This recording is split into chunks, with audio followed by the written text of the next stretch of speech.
Տիրոջ անունը փառավորի քուրոջան եղբայրներչան, Աստված օրհնի բոլորիս, իրոք է փառք ամենակալ Տիրոջը, որ Աստված այս շաբաթը մեզ պահեց, սա իրեն մեզ ողորմությունն է, շնորհն է, շատ անգամ մտածում եմ Աստված ինչի համար է մեզ կյանք տալիս, այսօր նայում եք շատ անձնավորություններ, մեկը ժամանակի ընթացքում, մեկը անժամանակ կյանքից հեռանում են, ու նպատակը միայն մեկն է, որ մենք լուրջ ապաշխարենք, Աստծո առաջի և միակ նպատակը սա է, որ մարդը ժառանգի հավիտենական կյանքը, Աստծուն չի հետաքրքրում քո երկրային կյանքի խնդիրները, պրոբլեմները, իրան հետաքրքրում է մեկ բան, որ դու հավիտյանս ապրես իրեն հետ, թող Տիրոջ անունը փառավորվի, և որ մենք կարդում ենք Աստված ամեն բան արեց, չկա բան, որ պակաս լինի, և խաչի վրա Տեր Հիսուս Քրիստոս ասեց, ամեն բան կատարվեցավ, թող Տիրոջ անունը փառավորվի, ուրեմն նախապես ուզում եմ հայտարարել ամսու նոյեմբերի 7, 8, 9 հայտարարված է ծոմապահություն, և այդ ծոմի նպատակը մեր ընտանիքների սրբության և եկեղեցու սրբության համար և ազգի, և սրա համար այսօր իմ սրտին տրված է խոսել ծոմապահության վրա, ծոմ և աղոթք, քուրես ջան, եղբայրներ ջան, ուղղակի կուզեի, որպեսզի ամեն մեկս լուրջ ուշադրություն դարձնենք այդ ծոմ հասկացողության վրա, շատ անձնավորություններ, երբ այսօր նայում ենք, իրենց կյանքի մեջ ծոմ չկա, շատերի կյանքի մեջ աղոթք չկա, բայց երբ որ մենք նայում ենք առաջնային խնդիրները լուծվել են ծոմի հետևանքով, և այսօր կուզեի, որպեսզի ես և դու խորը մտածենք այս մասին, հիշում եք, երբ որ մենք կարդում ենք Սուրբ Գրքի մեջ, բազում տեղեր խոսում է ծոմապահության վրա, Եսայի մարգարեության 58-րդ գլուխ ամբողջովին նվիրված է ծոմին, և այսօր թող Աստված օգնական լինի, որպեսզի մենք կարողանանք հասնել այդ վիճակին, քուրես ջան, եղբայրներ ջան, գաղթում եմ մեկ համար Սաղմոս 2-ն հետևյալն ասում ինձ և քեզ, ուշադրություն դարձրեք 17-րդ Սաղմոսի առաջի համարում գրված հետևյալը, փրկիր Տեր, որովհետև սուրբերը պակասեցան, որովհետև հավատացյալները քչացան մարդկանց որդիների միջից, մի պիտի ասենք ինչ կապ ունի այս համարը ծոմապահության վրա, ուղղակի ուզում եմ խորենք և մտածենք, սուրբերը և հավատացյալները ինչ կյանք են ապրում, և ինքը Տեր Հիսուս Քրիստոս օրինակ եղավ մեզ ամեն մեկիս, առաջի Պետրոս առաջի գլուխ 15 համար, երբ որ մենք կարդում ենք, Պետրոս առաքյալը սա էր ակնարկում, ձեզ կանչող սուրբին պես դուք ալ սուրբ եղեք ձեր բոլոր վարմունքներում, ուղղակի ուզում եմ տեսնենք Հիսուս Քրիստոսի վարմունքը, գրված է, որ Հիսուս ամբողջ օրը ժողովրդին սորացնում էր, բժշկում էր, գիշերներն անցնում էր աղոթքի, և հիշեք, ամենակալ ասված Մատթեոս ավետարան 4 գլխի մեջ կամ մյուս ավետարանի մեջ խոսում է Քրիստոսի ծոմապահության վրա, 40 օր ինքը ծոմ պահեց, և որն է ծոմի նպատակը, այսօր հարցը հետևյալն է, ինչի համար ես պիտի ծոմ պահեմ, որն է նպատակը, քուրես ջան, եղբայրներ ջան, ամենակալ Աստված Տեր Հիսուս Քրիստոսը ծոմապահության մեջ ցույց տվեց, որ մարդը ի վիճակի է դեմ տնելու մարդկային բոլոր զգացմունքներին, և հետաքրքիր է, Պողոս առաքյալը, որ մենք խոսում ենք իրեն վրայով, առաջի Կորինթացիս 9-րդ գլուխ 27 համարում ինչ էր ասում, ես իմ անձս կճնշեմ, ինչով էր ճնշում, այսինքն ինքը անձի դեմ կռիվ էր հայտարարել, և անձի դեմ կռիվը սա է ծոմը, և ինքը Տեր Հիսուս Քրիստոս ցույց տվեց մարդուց համար ամենակարևորագույն զգացմունքների կամ վիճակի մեջ մարդը կարող է դիմակայել և հաղթել, այսօր կուզեի, որպեսզի ես և դու խորը մտածենք, մենք շատ անգամ ասում ենք, պարտվում ենք, ինչի, որն է պատճառը, որտեղ այսօր մենք կռիվ չենք տալիս, Եթե իմ եւ քո սիրտը հնարավոր լիներ բացել եւ տեսնել այնտեղ, մեր ամեն մեկի կյանքի մեջ կա կռիվ։ Բայց ինչ կռիվ է։ Մարդկանց հետ, երևույթի թեմ, վիճակների թեմ, բայց ասոյ բուն նպատակը սա է, առաջնային կռիվը քո անձի թեմ։ Գաղատացիս թղթերի մեջ երբ որ մենք կարդում ենք գրված է մարմինը հակառակ է հոգուն եւ հոգին հակառակ է մարմնին եւ սրանք երկուսը իրար հակառակ են։ Այսօր մարդու մեջ այս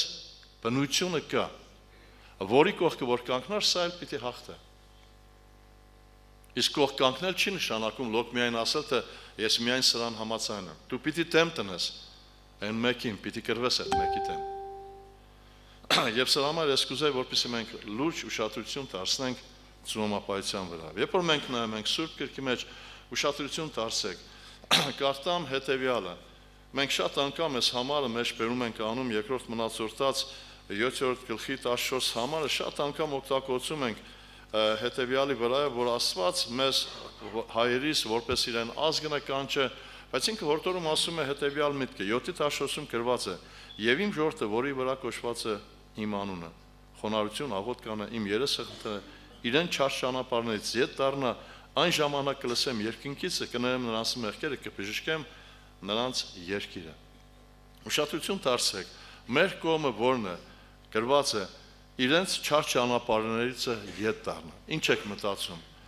Այստեղ չար հասկացողության տակ մենք ինչ ենք տեսնում։ Մեր սրտի ուզածը, մեր ցանկությունները։ Իսկ հարց եմ տալիս. հեշտ է այդ վիճակը մերժել։ Այսօր լինում է պարակապոր անձնավորության հետ խոսում ես, ասում ես պիտի այս ամենը թողնես։ Ինքը ասում է, ուզում եմ թողնել, ասում եմ, ուզում ես աղոթենք։ Բայց նայում ես սրտի մեջ կասկած կա, ինքը չի ուզում, ինքը այդ վիճակից չի ուզում ազատագրվել։ Ինքը սիրում է այդ վիճակը։ Բազում անգամ քարոզվել է Մատթեոս ավետարան 11-րդ գլուխ 28 համար։ Եկեք ինձի բոլոր հոգնած եւ բեռնավորվածներ։ Այսօր ինչի մարդը չի գալիս, որն է պատճառը։ Շարունակության մեջ գրված է, եւ ես ցես հանգստություն պիտի տամ։ Եթե այսօր հրավեր կուղեն եւ ասեն, թե աշխարհի ամենալավագույն հանգստյան տունը անվճար ուղեկիր պիտի տան, որ գնաս հանգստանաս, ամեն մեկ անձնարություն կուզեր։ Հիմա այստեղ առաջնային խնդիր, ինչու համար մարդը չի ուզում գալ, եւ որն ասոյ խոսքի բուն հիմք է այստեղ։ Եթե դու այսօր մեղքի կյանքից զզված ես, հոգնած ես, դու երբեք չես գա Քրիստոսին։ Մարդը պիտի հոգնի այդ կյանքից։ Հոբը 10-րդ գլխի առաջի համարում է սևի մի հատ միտք ուներ գրված։ Հոգիս կյանքիցս զզվելը։ Եթե մարդը զզվել է այդ վիճակից, հարց եմ տալիս, ուրիշ մեկ վիճակ պիտի փնտրի, թե չէ։ Թողտեր օգնական են, չեմ ուզում շեղվել, եւ ուղղակի ուզում եմ լուրջ ուշադրություն դարձնենք։ Այսօր մեր կյանքի մեջ բացակայում է ծոմը։ Եթե ինձ եւ քեզ հարցնեն եւ ասեն, թե իշքան ես ամսվա մեջ ծոմ պահում, եւ իշքան է ծոմիդ հարատեվությունը։ Այսօր մարդիկ կան ծոմ հասկացողությունը, գիշերը հաց ուտում են, ասում են ծոմ եմ, թե առավոտ հաց չի ուտում, ճաշին մի հատ լավ ճաշ է անում։ Սա ծոմ չէ։ Առաջի ծոմը մարդը մեղքը պիտի չուտի։ Մեղքի հետ հարաբերություն պիտի չունենա։ Առաջի ծոմը, երբ որ մենք կարդում ենք, ուշադրություն դարձեք Եսայի մարգարեության 58-րդ գլուխը, ինչը մեզ ամեն մեկից սովորեցնում։ Նայեք ինչ է գրված։ Շատերը առաջնային խորում մտածում են, թե ծոմը միայն հաց չուտելը եւ ջուր չխմելն է։ Ոչ, սիրելիս։ 58-րդ համարի մեջ գրված է. ինչու մենք ծոմ ենք պահում եւ դու չես տեսնում։ Մենք ճկնում ենք մեր անձերը եւ դու չգիտես։ Ահա ձեր ծոմը, որ բաղցանք եք կատարում եւ ձեր բոլոր աշխատողներին նեղում եք։ Շարունակության մեջ նույն միտքը բերում հասնում են վիճակին։ Մենք այսօր ծոմի մեջ հարց եմ տալիս. ինչ կյանքով ենք ապրում։ Եվ բազում անգամ ես անդրադարձել եմ այս համարին մեկ թարգմանություն կա, որտեղ որ գրված է հետևյալը ծոմի վրայով. պատրիր անիրավության մուրհակները։ Եթե այսօր դու ծոմ ես պահում եւ քո սրտի մեջ կա խնդիր, ինչպես որ Մատթեոս ավետարանի մեջ Տեր Հիսուս Քրիստոսը հորդորում էր ասելով հետևյալը 5-րդ գլխում գրված էր 23-24 համարները. Արդ եթե սեղանի վրա մատուցանես քո ընծան եւ այնտեղ հիշես թե թե քո եղբայրը քեզ դեմ մեկ բան ունի, թող այնտեղ կոնցան սեղանը առաջին եւ գնա առաջ հաշտվիր քո եղբոր հետ եւ հետո եկ ընծան մատուցածու։ Պատրիր անիրավության մուրհակները։ Ասո նպատակը հետեւյալն է, որ իմ եւ քո սրտի մեջ անիրավություն չլինի, որ իմ եւ քո սրտի մեջ որից է մեկ անձի վրայով անիրավություն չլինի։ Այսօր հարցը ուղղված է ինձ եւ քեզ։ Երբ որ որից է մեկ այդ խնդիրս ունենում, կամ պրոբլեմ, ներում եք, բայց հարցի երկրորդ կողմն եմ ուզում տեսնենք։ Այդ անձնավորության արած ոչ ճիշտ քայլը քո սրտի մեջ մնում է թե չէ։ Երբ որ մենք կարդում ենք Հիսուս Քրիստոս մեզ ինչ է սովորեցնում, Սաղմոսների մեջ երբ որ մենք նայում ենք ամենակալ Աստծոյ, բու նպատակը սա է, որ այս որակը մենք ունենանք, ձեզ կանչող Սուրբին պես դուք ալ սուրբ եղեք ձեր բոլոր վարմունքներում։ Ինչ ասում ամենակալ Տիրոջ խոսքը։ Ուշադրություն դարձրեք Սաղմոս 2-ն ինչ է մեզ սովորեցնում։ 103-րդ Սաղմոսի 8-9 համարները եւ 10 համարը։ 103-րդ Սաղմոսի 8-ից 10 համարները։ Բարեկուտ եւ ողորմած է Տերը։ Երկայնամիտ բազմակուտ։ Նա չի պարկանալ, ողջ չի պայել հավիտյան։ Նա չի անում մեզ մեր մեղքերի համեմատ եւ չի ատուցանում մեզ մեր անօրենությունների համեմատ։ 9-րդ համարում ինչ ասում։ Նա չի պարկանալ, ողջ չի պայել հավիտյան։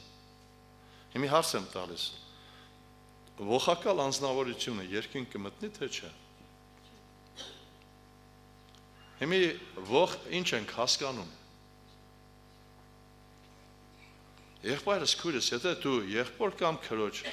հարազատի հարևանի վատ արարքը քո սրտի մեջ պահում ես, սա ողջ է։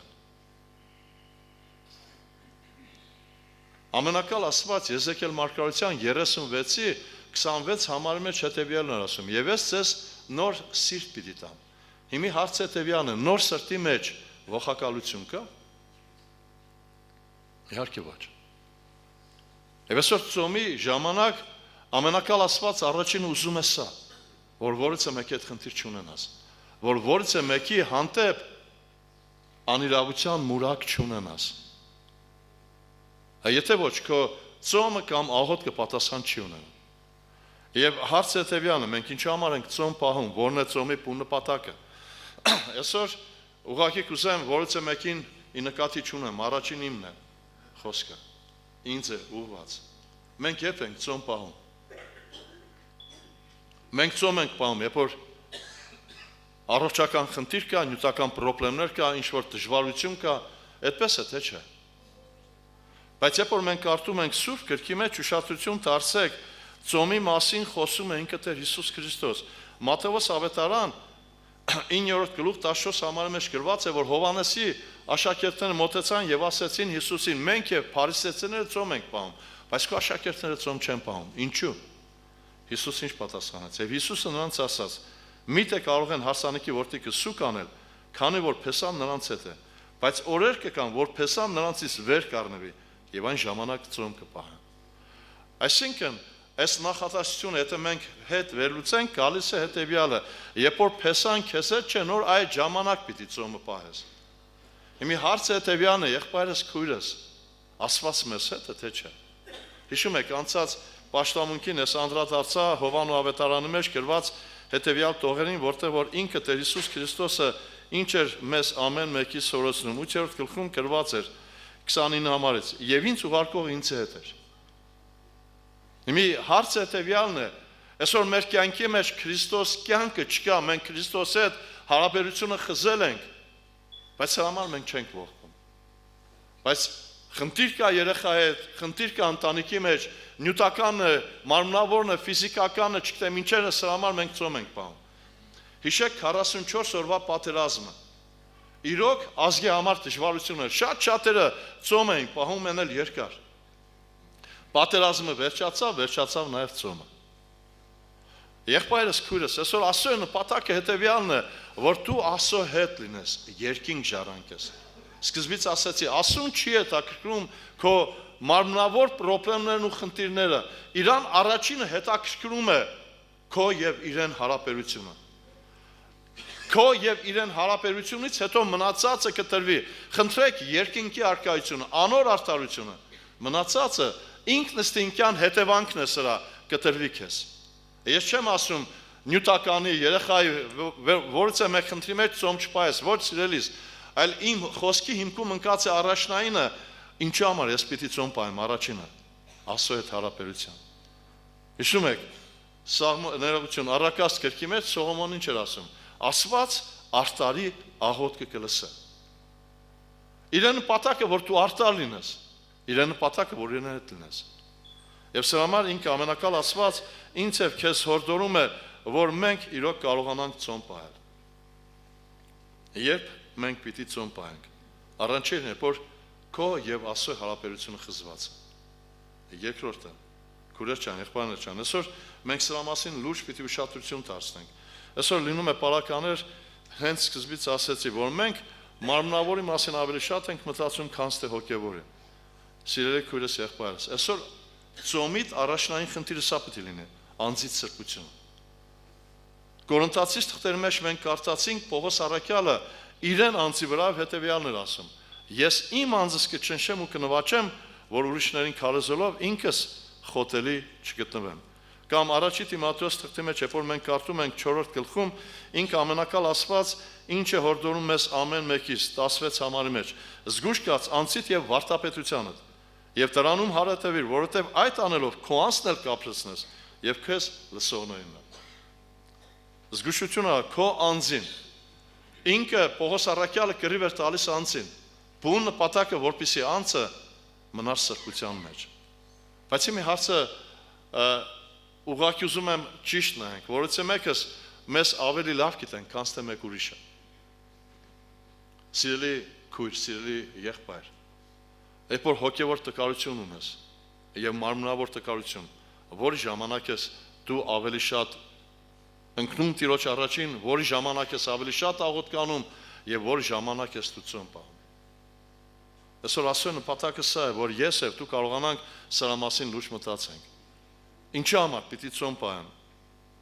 Իմ ընտանիքի սրբության եւ փրկության համար։ Եթե այսօր իմ ընտանիքը պիտի չփրկվի, որն է իմ ապաշխարության նպատակը։ Այսօր լինում է պարակա, մարդիկ խորում մտածում են ասելով, թե ուշ է, չի ապաշխարի, այսքան խոսել ենք, սիրելիս, երբ ես դու այդ ողբը արը։ Բազում անգամ սա ասել եմ, մեկ անգամ ես վկայություն տվեցի Կիրովականի մեր ավետիս եղբայրը ինչ ասեց։ Իր մայրը 34 տարի աղոթել է իրեն եղբոր համար։ Երբ որ մայրը մահացել է, եղբայրն ապաշխարել է։ 34 տարի։ Այսօր մենք կարճ աղոթք ենք անում, չի ստացվում, դատարում ենք աղոթքից, դատարում ենք ծոմ պահելուց։ Սիրելի քույրս, այսօր դու պիտի հավատաս սրան, որ ինքը ամենակալ Աստված կանգնած էր այն խոսքի հետևում։ Ուշադրություն դարձեք, ցույց եմ տալիս տեղեր, որտեղ որ ամենակալ Աստված ցույց է տալիս այդ ծոմապահության արդյունքը։ Հիշում եք, առաջինը ուզում եմ անդրադառնալ Հովնան մարգարությանը։ Ամենակալ Աստված Հովնանին ուղարկեց, որ Հովնանը գնա եւ քարոզի Նինվեի համար, որտեղ Նինվեի չարությունը բարձրացել էր երկինք։ Գրված է Հովնանը փախավ Թարսից, բայց Աստված բերեց նորից Նինվե։ Ուղղակի 3 անձնավորություններ ուզում եմ իրար հետ համեմատենք։ Առաջինը Հովնան, երկրորդը Նոյ եւ երրորդը Ղովտ։ Աստծո խոսքի մեջ գրված է Նոյի համար արտարության քարոզիչը։ Ղովտի համար գրված է արտար Ղովտը։ Հիմա շատություն դարձեք, Նոյին եւ Հովնանին, եթե իրար հետ համեմատենք, հարց, որն է հոգեվորապես բարձր։ Նոյը թե Հովնանը։ Հովնանը, երբ որ եկավ, ճիշտ է, Սուրբ Գրքի մեջ գրված է, որ Հովնանի քարոզից Նինվեի բնակչությունը դարձավ զղջաց եւ այդ փրկությունը ստացավ։ Բայց ուշադրություն դարձեք Հովնանի քարոզի բուն միտքը դեռ 40 օր կա եւ Նինվեն պիտի կործանվի։ Այսինքն Հովնանը չի քարոզում մարդկանց, որ մարդիկ ապաշխարեն։ Քուրեր ջան, եղբայրներ ջան, այս վիճակը ուղղակի ուզում եմ տեսնենք եւ հասկանանք։ Հովնանի միջոցով չէ որ Նինվեի բնակչությունը թողություն ստացան։ Որտեղ Հովնանի սրտի մեջ սա էր, դառնություն։ Ինքը չէր ուզում կար Նինվե, որպեսզի Նինվեի բնակչությունը մեռներ։ 4-րդ գլխի առաջի համարից, երբ որ մենք կարդանք, Հովնանի կռիվը Աստծոյի հետ է, եւ Հովնանը տրտմեց մեծ տրտմությունով, զայրացավ։ Ում թե մեր զայրացը։ Եվ աղոտ կարավ Տիրոջ եւ ասաց. ով Տեր, սա չէր իմ խոսքը, քանի դեռ որ իմ երկրում էի, դրա համար աճապարեցի, որ փախչեմ Թարսիս, որովհետեւ գիտեի, որ դու ողորմած, գտած, երկայնամիտ, բազմողորմ Աստված ես եւ կզղջաս չարիքի համար։ Եվ հիմա ով Տեր, աղաչում եմ, առ հոգիս ինձանից, որովհետեւ մեռնելս ապրելուցս լավ է։ 120,000 մարդ փրկվել է, ինք ուզում է մեռնել։ Ինչի՞։ Իր սրտի մեջ այդ քենախնդրությունն էր։ Անիրավության մուրհակը պատրած չէր։ Քուրեր ջան, եղբայրներ ջան, բայց ուշադրություն դարձեք, անդրադառնում եմ Նինվեի բնակչությանը։ Ինչի հետևանքով Աստված ողորմություն արեց։ Գրված է, որ մարդիկ միջև անգամ անասունները ոչ կերան, ոչ էլ խմեցին։ Հետաքրքիր է, այդ ժամանակահատվածում ստամոքսով հիվանդներ եղել են, թե չէ։ Շաքարով։ Պրոբլեմ ունեցողներ եղել են, թե չէ։ Կամ Նինվեի մեջ այդ ժամանակահատվածում նորացին երեխաներ եղել են, թե չէ։ Որից է մեկը ոչ կերավ, ոչ էլ խմեց։ Գրված է հետևյալը. եւ կանչել տվեց, ասես Նինվեում թագավորի եւ նրա մեծամեծներին հրամանելով ասելով. մարդ եւ անասուն, աչար եւ ոչխար, ոչինչ չաշակե, չարացև ջուր չխմե, եւ քուրց հագնեն մարդ եւ անասուն, եւ ուժով աղակեն առասված, եւ ամեն մարդ ետ դառնա իր չար ճանապարհիցը, իր ձեռքերում եղող անիրավությունիցը։ Ով գիտե, գուցե Աստված ետ դառնա եւ զղջա։ Ծոմի հետևանքներ 120,000 անձնարություն ունեցավ փրկություն։ Կամ հիշեք հետևյալ դրվագը, Եսթերի գրքից, երբ որ մենք կարդում ենք, գրված է հետևյալը, որ Իսրայելը մեծ պրոբլեմի առաջ էր կանգնած։ Եվ Մուրդկեն, երբ որ կանչեց Եսթերին, ինչ ասեց, որ դու այս ժամանակի համար ես ընտրվել որպես թագուհի։ Եվ եթե չմտնես թագավորի մոտ, Իրան ինք իրավունք չուներ առանց թագավորի հրավերքի ներս մտնելու։ Եթե ներս մտներ, կարող է սպանել։ Ուշադրություն դարձեք, Եսթերն ինչ ասում։ Գրված է հետևյալը. Եսթերի գիրք 4-րդ գլուխ 15 համար։ Եվ Եսթերը պատասխան ուղարկեց Մուրդկեին ասելով. գնա ժողովրդին Շուշանում գտնվող բոլոր հրեաներին եւ ծոմ պահեցեք ինձ համար։ Ծոմ պահեք ինձ համար։ Եվ գրված է, որ այդ ծոմի հետևանքով ինքը Եսթերը շնորհ գտավ եւ Համանի խորհուրդը քանդվեց։ Քուրեր ջան, եղբայրներ ջան, այսօր ես եւ դու ծոմի մեջ լավ չենք։ Կարող այսօր ինչ որ բաներից հեռացել ենք, ինչ որ որակներ շատ լավ է, բայց քուրեր ջան, եղբայրներ ջան, այսօր մենք պիտի մտածենք այս մասին։ Նորից եմ ասում։ Ամենակալ Տիրոջ բուն նպատակը հետևյալն է, որ դու կարողանաս իշխել անձիդ բոլոր ցանկությունների վրա, որոնք որ դեմ են Աստծո օրենքին։ Տեր Հիսուս Քրիստոսը անապատի փորձյան մեջ ապացուցեց, որ որևէ մեկ զգացմունք չի կարող հաղթել, բայց այդ կռիվը դու պիտի տաս։ Ոչ թե լոկ միայն ասես, լինում է բարակը ասում են, Աստված ոչ միայն հացով կապրե, այլ ամեն խոսքով որ դուս է գալիս Աստծո բերանից։ Հարց եմ տալիս, հավատում ես դու սրան։ Այսօր համար քուրեր ջան, եղբայրներ ջան, խնդրանքս է։ Այսօր մենք լուրջ ծոմապահության պիտի անցնենք մեր ընտանիքի համար։ Այսօր դու չես խորում մտածում առաջնայինը քո ընտանիքի եւ քո սրբության վրայով, վաղը գլխի կոր կկանգնես Աստծո առաջը։ Հաջորդը մենք պիտի ծոմ պահենք Աստծո տան եկեղեցու սրբության համար։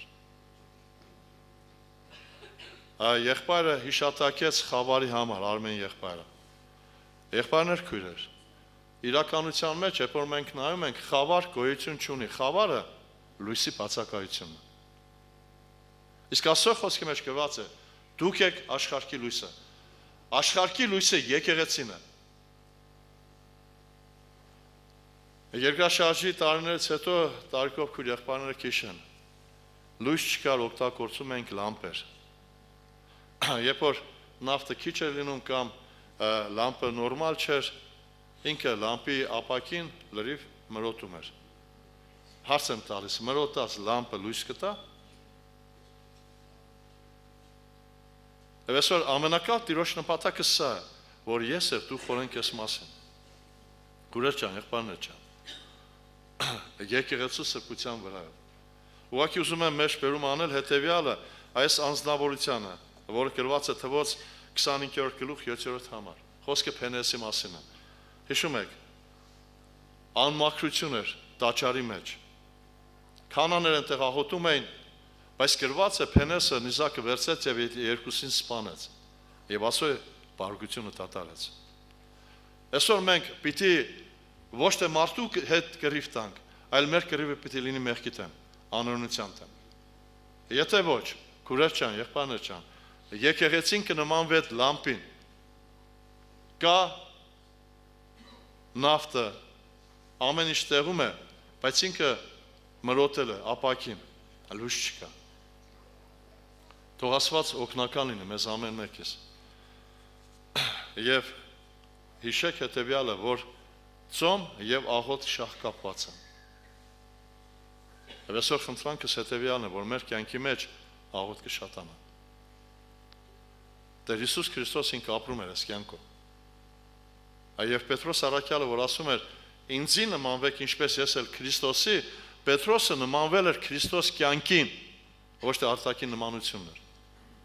Այսօր Աստված մեզ կանչել է սրա համար։ Տերը բոլորի տոշնի, քուրեր ջան, եղբայրներ ջան։ Ուրեմն նոյեմբերի 7-ին, 8-ին, 9-ին լուրջ ծոմապահություն։ Առաջինը մեր ընտանիքի սրբության համար, եկեղեցու սրբության համար։ Եվ երկրորդը ազգի։ Ես բազում անգամ ասել եմ, այս խնդիրները, որ մեր կյանքի մեջ կա,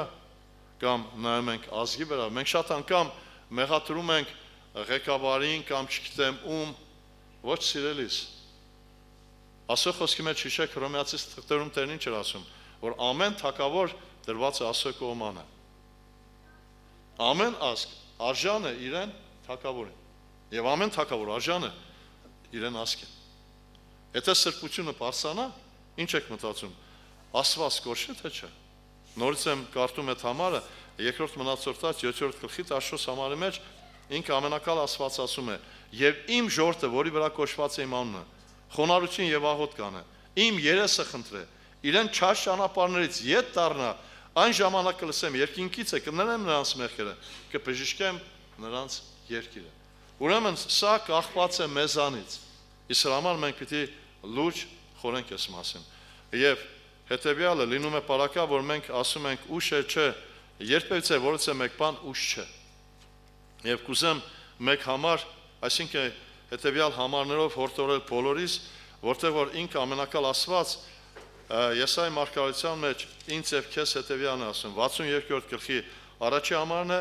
եւ 6-ի վերջի եւ 7 համարն է։ Ինչ ասում։ Սիոնի պատճառով ես չեմ լռելու։ Երուսաղեմի համար չեմ հանգստանալու, միջև որ ծակե նրա արդարությունը արշալույսի պես, նրա փրկությունը բոցավառ ջահի պես։ 6-րդ համարի վերջնամասից 7-րդ համարը։ Դուքով Տիրոջը հիշողներ, միք լռեք։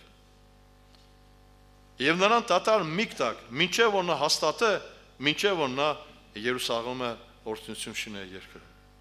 Այսօր մեր կողմն է, եւ Աստված ասում է նրան, այսինքն Տիրոջը դատար միք տվեք։